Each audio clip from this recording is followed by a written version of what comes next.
Hey everyone, This is Mukul. and this is Swapnil. Welcome to Going Slow podcast, where we discuss our product journeys. And also have casual discussions around life, universe, and everything in between. Hello, hello. Welcome to episode 8 of Going Slow podcast. Welcome, folks. Happy New Year. How's it going? All good. Just back to work. What about you? Yeah, almost same. We skipped last week, right? So we were both busy at that point. So yeah, I mean, what did you do in last 10 days? How were they? Yeah, so a couple of my college friends came to Udaipur. So it was a very unplanned thing. It just happened like one day before, and they just decided to come, and we just sort of winged the whole trip. Like even during those 10 days, we did not decide that what we'll do. We just sort of said in the morning that okay, this is something we'll do in the afternoon, and that's how we winged the whole trip. But yeah, it was mad fun. Nice, nice. So you were in Jaipur, like sorry, Udaipur for the whole time, or did you Yeah. go to different cities or and stuff? So we had planned to go to a couple of other cities as well. We thought we'll do a road trip. But then what happened was when we were going on that day, some random person broke our car window. So on a circle, we saw him breaking someone else's window as well. We thought we will escape him, but we turned left as well, but he came running with a big stone in his hand and he just sort of yeah, bumped into the back window and then it got broken and and then we stopped the car. Then we sort of handled or tried to understand what was it, man? What were you trying to do? We were quite angry as well. It was very heated and all, but yeah. So long story short, he was a madman. There's no really talking to him. He was like, yeah, beat me up. What can you do? So Oh, that was a bit, I don't know, too disturbing. many, too many impromptu stuff happened, I think. Yeah, yeah. So we were sort of thinking that, what should be the success metric for a trip, and we were thinking that maybe if a car breaks down during like in the middle of the trip and we had to maybe see YouTube videos to either change the tire or do something else or just hitchhike, that we thought that might be a good success metric. But then this happened and we thought, okay, this is enough. We took it as like an omen key, let's not go further. So we just Yes, yeah, we just spent the rest of the success time. metric for a trip. I heard this term for the first time though. It's so it's kind of Yeah, funny. all of us are engineers, no? Oh, and all of us are into startups. So, like, okay, the number of Um, fuck ups happening is the success metric of our trip. ROI is needed for everything. ROI, ROI. And we were sort of going in that mode, the Abhishek Upmanyu mode, यही बात तो बाद में याद आएंगी. Oh, this kind of fun. Okay, Yeah. that sounds nice. So, what are you planning to do next in January? Like, are you going full on in work mode, or what are your plans?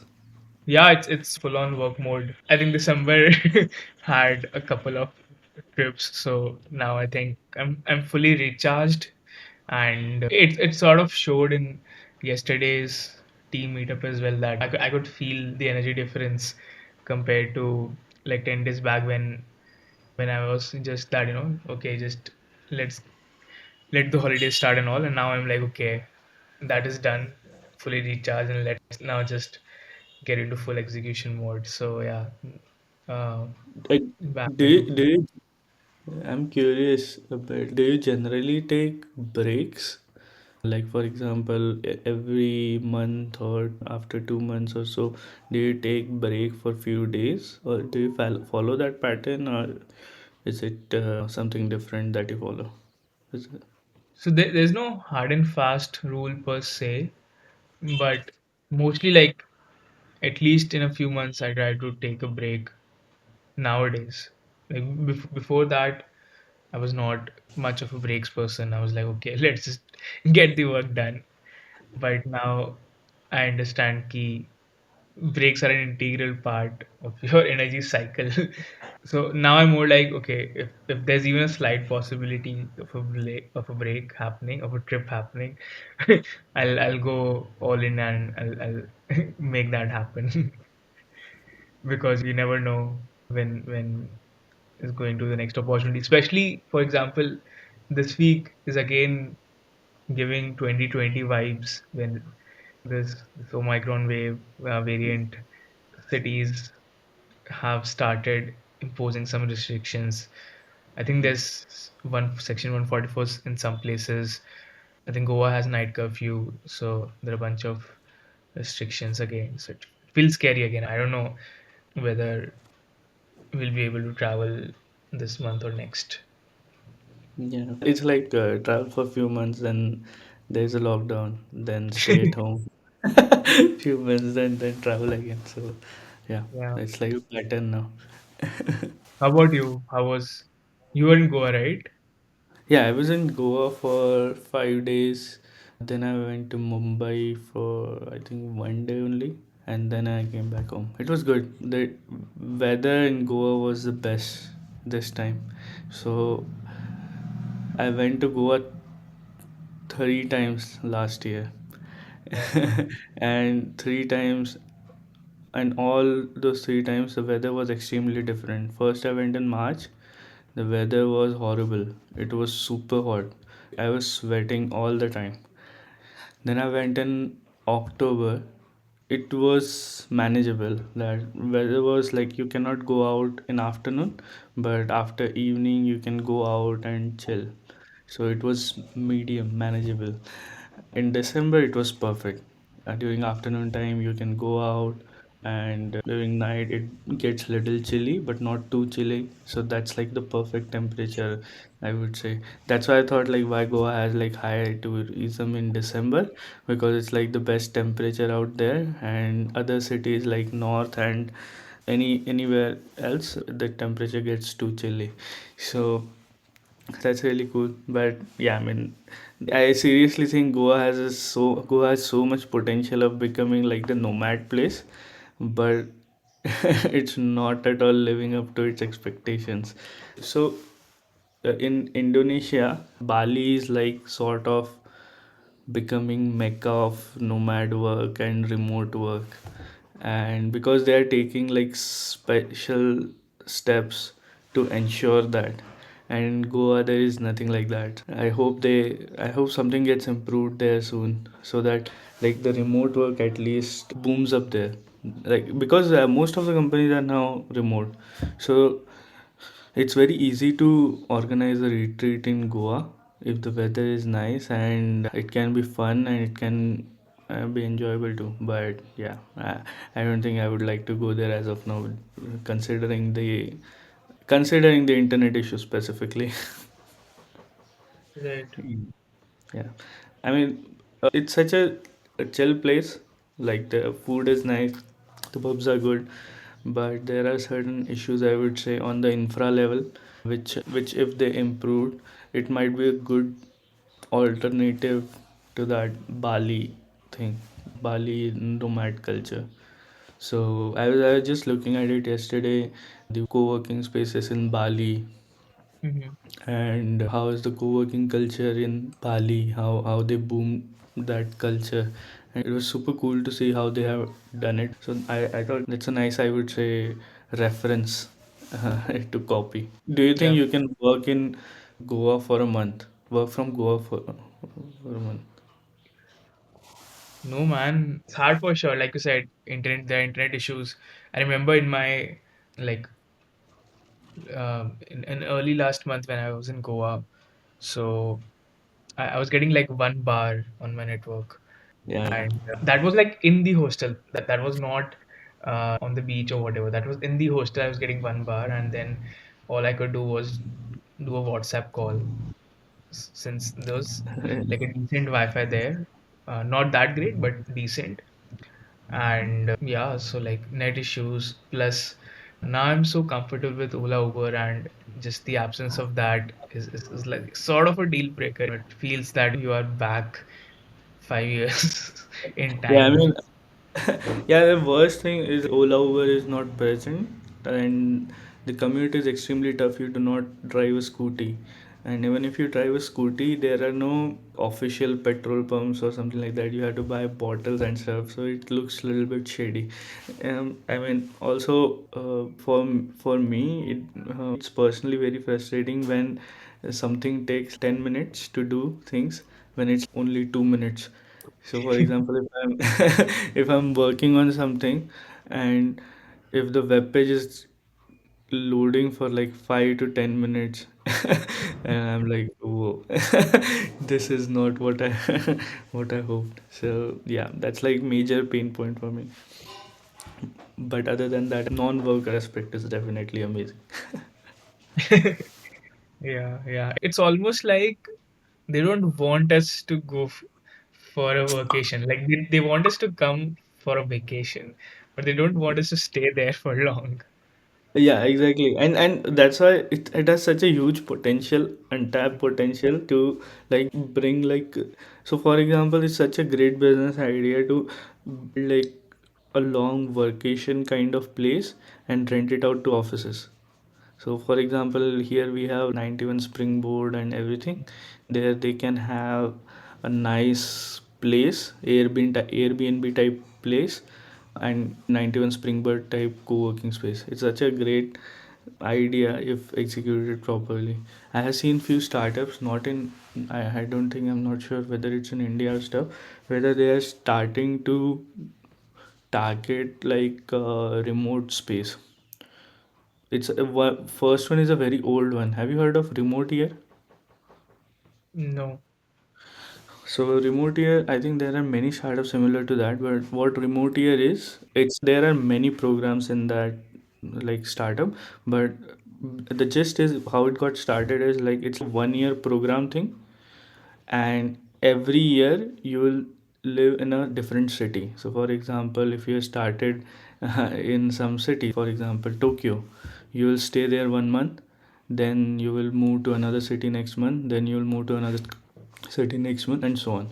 So they take care of all the stays, they take care of all the co-working space. So their job is like they'll make sure that you have amazing stay, that and you have amazing co-working space with all the facilities, and also they will make sure of all the extra activities, like whether you want to do this, you want to do that.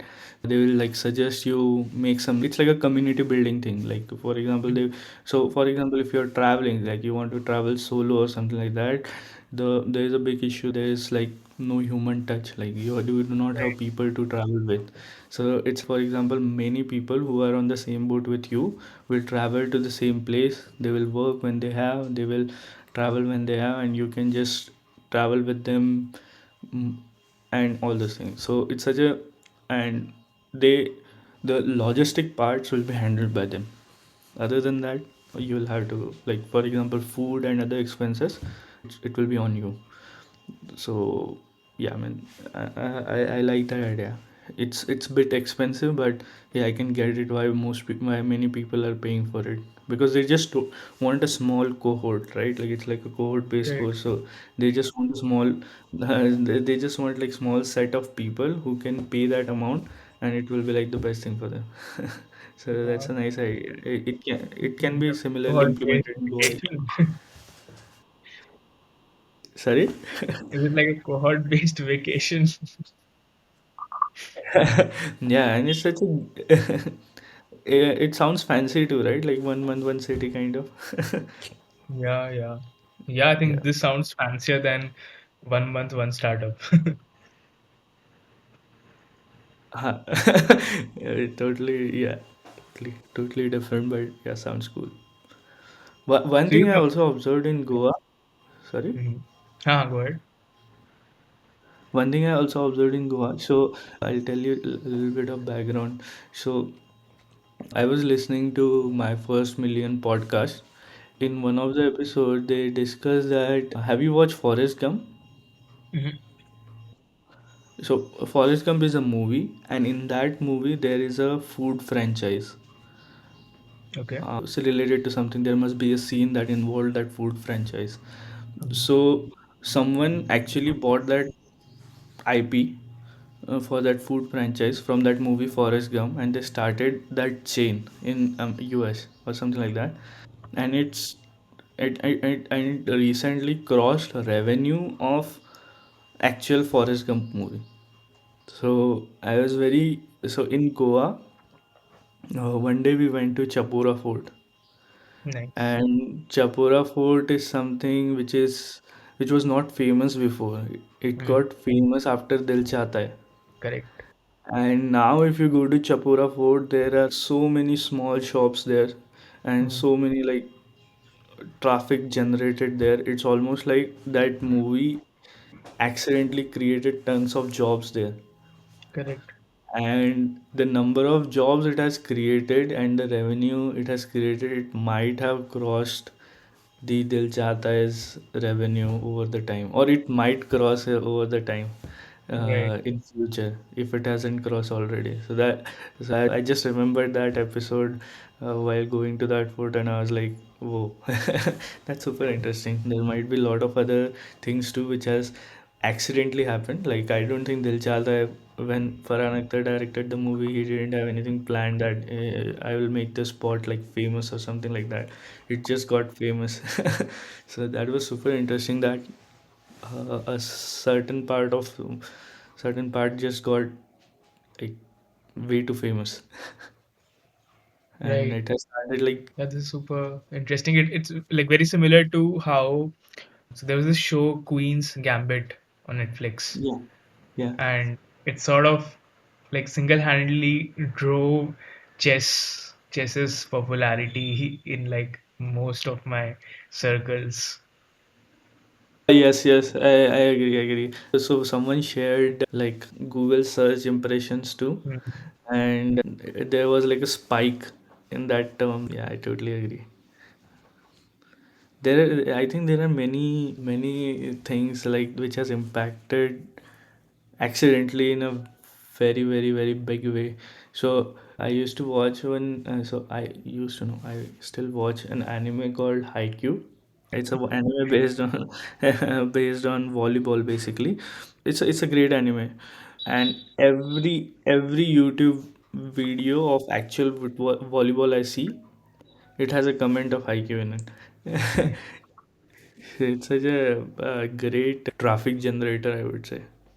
I personally believe that is one of the biggest reason now we see like lot of documentaries made on certain sports. So for example, Drive to Survive, Netflix released Drive to Survive, which focuses on F1, Mm. and F1 has the highest viewing last year, viewerships last year. Like the season was great, and I started watching F1 because I watched Drive to Survive. So I got converted. So there were a Right. lot of people I knew got converted watching like certain documentary and series, and then they started watching the sport. So that's a nice, I would say, marketing hack. I think there are like a lot of sport documentary. There is one on soccer, there is one on I think everything. Like there is one on Roger Federer. So yeah, I like that marketing hack. Yeah, it's a great second order effect. Yeah, way to generate traffic and create that buzz. Mm. But we don't have any technology to attribute this, right? We don't, um, whatever happens, we can't attribute it to a particular thing. So I was reading this book a few years back. It's called Who Owns the Future? And it was talking about a future economy.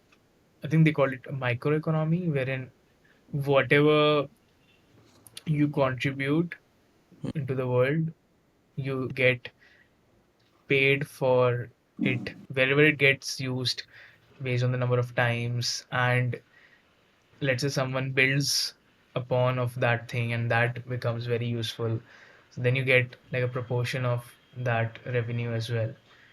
So yeah, that was pretty interesting. Is it like the whole like Web3 and cryptocurrency thing, or is it totally different?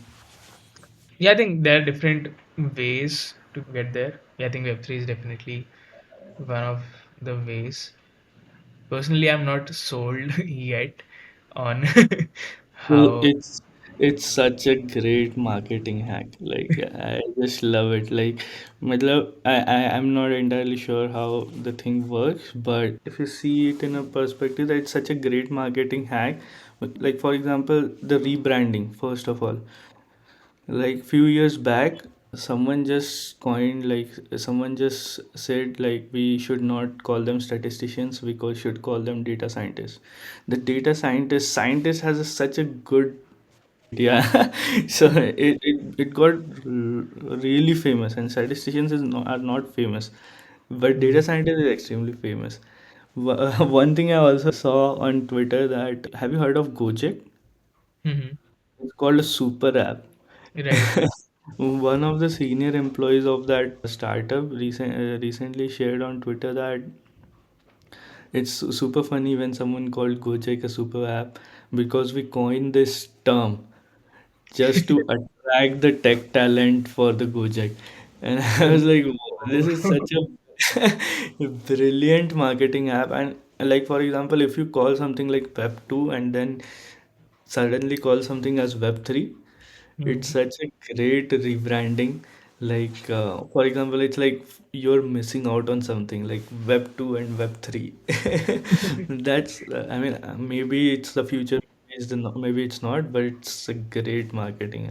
I love it. Like, how to attract like the attention of people, and it's just the word of mouth Right. is huge.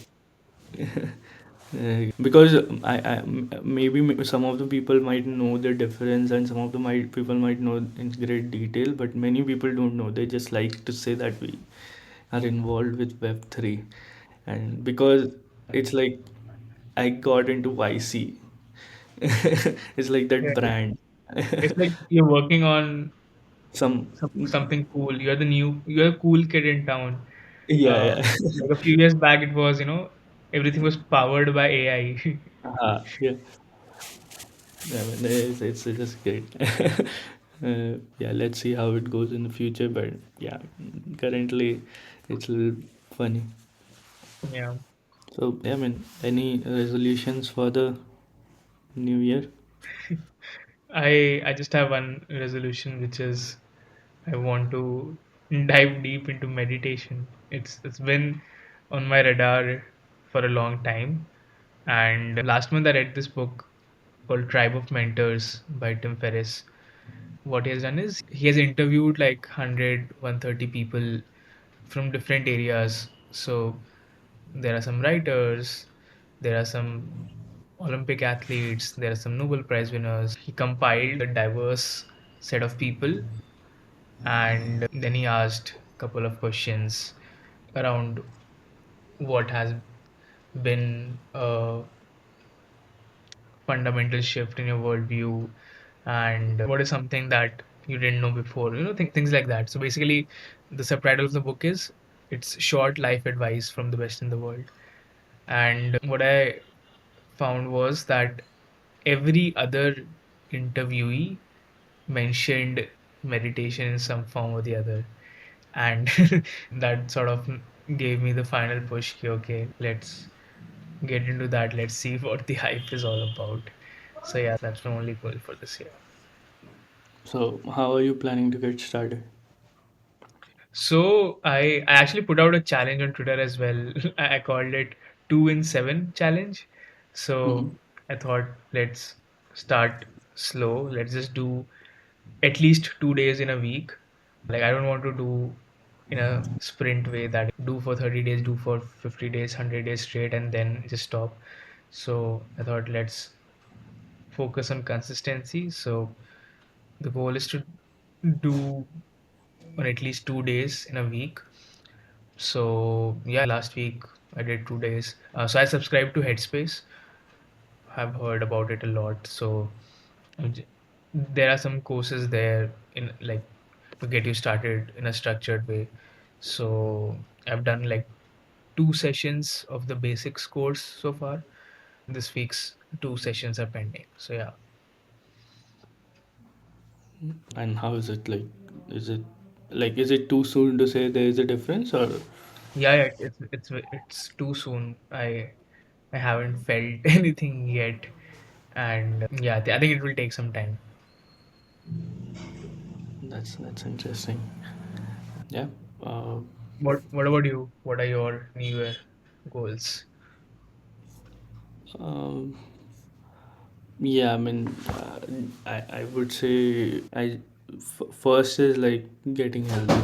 So in 2021, I was in the worst shape of my life in terms of fitness.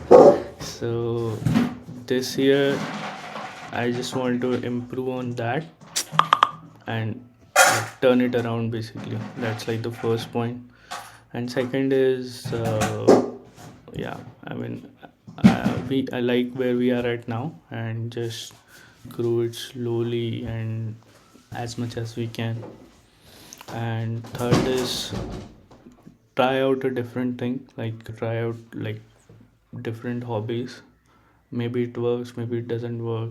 Maybe you will, I'll leave that in like 10 days, 20 days, 30 days, but it's fine as long as you try it. That's like, I would say, the points I want to follow right now. Nice. Like, do you have some hobbies in mind already? So, last week, I started watching Premiere Pro course on Premiere Pro. So how does video editing work and all those things. So last week I bought actually two courses, one on Premiere course, Premiere Pro course, and second was on cinematography, like how does Oh, people shoot videos and all those things. nice. So yeah, just curious like how people shoot like good videos and stuff because I suck at those. Because I was like, if I'm learning Premiere Pro, then I should have something to create clips and all. So yeah, just like purchase few courses on Udemy, and I'm not being like pushy with myself that I want to watch like the whole course in one day. Like just 2 3 videos per day for both courses are like more than enough. So just watch 2 3 videos, just see if you can do those things right now, and if it yes, do it. Otherwise, it's nice that you have learned something new. So then try it again the next day. So the steady, slow approach I'm trying to use right. So and steady, Yeah, slow and steady approach. or might we add going slow? Yeah, yeah, I am liking it so far. So if we someday start a YouTube channel for this, then I'll be able to edit it. I had the same thing in mind that you're already preparing for the next phase. I feel video will have a higher engagement because you can attach more when you can actually see the person. You can see their body language and all those things. For example, now we can see each other and we can understand what's going on, but it's hard to get that connection in an audio format. Yeah. Yeah, video like the podcast thing has I would say lower barrier of to get started, but video has like so much high barrier because it makes you conscious, right? Like for example, if I'm starting a video and I know this is going to get uploaded, then I'll try to see my face like whether because I like for this podcast I woke up like 5 minutes before the podcast and I just clicked Same, on same. record and started recording. But for video it will not work like that, and it also needs to have like a good. So I have seen like many podcasts or on video, so they create a specially good background for that. Like their house might be a mess after, other than that area, but the background looks great. They use lights and all those things. That's a great thing, obviously, but yeah, that's like a barrier to for entry. So yeah, even if I say some anything, like I'm pretty sure we will get started with YouTube sometime. with our podcast, because that's like the next step in the process. Yeah, yeah, Also, the next step will be getting a mic. yeah, yeah. We had decided 10 episodes, right? Yeah, that's nice benchmark, I would say.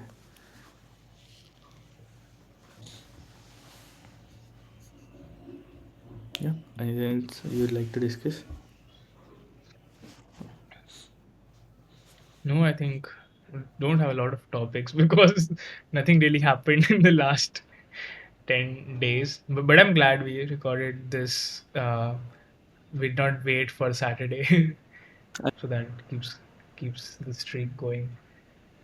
Yeah, I mean, the last Saturday too, I felt something is off. Like I'm not doing something, some important thing. It's like a habit now. Like every Saturday you record an episode. Yeah. So last Saturday I was like, oh, okay, there might be something which is missing. Yeah. Also, like one good thing happened for us in last 10 days. We got our first paying customer outside of Shopify. So we got our first Stripe touching. So that that was like one of the wins for us. Very nice. Congratulations. This is for the, you're saying, platform independent version. Yeah, but it's for the different integration. So we built a pointers integration with Thinkific Right. App Store. So it's for that. Like from there we got like a paid subscription. Very Uh, nice. Thinkific Interesting. was the thing that helps you in course creation, right? Yeah, Creator. I think of it basically as a course creator, you can build like the whole course on there. So it's like that. So it's almost, I think the competitors are Podia. So Mm. Podia does the same thing. So it's those companies like lets you build like the course creators platform, and Thinkific is has a release like an app store where you can build apps on their platform. So trying to follow the same model as Shopify. So it's really nice. The platform is great, and I would say it has potential definitely. Got it. Yeah, this is super awesome news. So yeah, Yeah, yeah, yeah. Hopefully we'll release Sign Panda in the review this week. So let's see. We'll add an update next week how it goes. But we are almost done with the MVP. nice, nice. Yeah. So we can call this an episode now. Cool. So, folks, if you liked it, let us know on Twitter. Our handle is Going Slow Pod. If you didn't like us, then definitely let us know. We'd love to know what you'd like to hear more of. And yeah, that's all for today. See you next time. Until then, stay curious and don't forget to have fun.